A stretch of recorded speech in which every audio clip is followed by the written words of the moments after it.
அவர் இன்னும் சொல்ல போனால் திமுகவை வீழ்த்துவதற்காக எய்டர் ஏடிஎம்கே பிஜேபி கூட்டணியில் சேர்வதோ அல்லது விஜய் கூடவோ கூட்டணியில் சேர்வதோ அவருக்கு நன்மை பயக்கும் சீட்டாக கன்வெர்ட் ஆகும். அது எந்த பக்கம்னாலும் முடிவு எடுக்கலாம். ஆனால் அவர் அலையன்ஸாக நின்னார், ஒரு பக்கம் நின்னாருன்னா அது ஏடிஎம்கே அலையன்ஸில் போயோ இல்லாட்டி விஜய் அலையன்ஸில் போய் நின்னார்னா அவருக்கு சீட்டாக பெருசாக இட் வில் ஒர்க் ஹியூஜ்லி, பெருசாக ஒர்க் ஆகும்.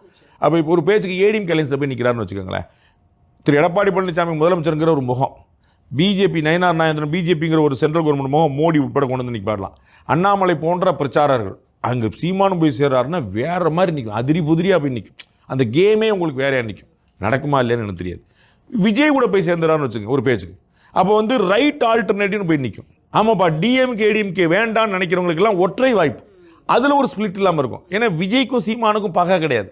இந்த திராவிடங்கிற ஒரு வார்த்தையை தவிர அதை ஓரமாக வச்சுருந்தா என்ன பெண்ணு கெட்டு போச்சு, யார் தலைமை யார் ஏற்கிறதுங்கிற அது அப்புறம் பார்த்துக்கலாம். நீங்கள் எல்லாத்தையுமே நீங்கள் தீர்வு பண்ணி இப்பயே சொல்லணுங்கிற அவசியம் இல்லை.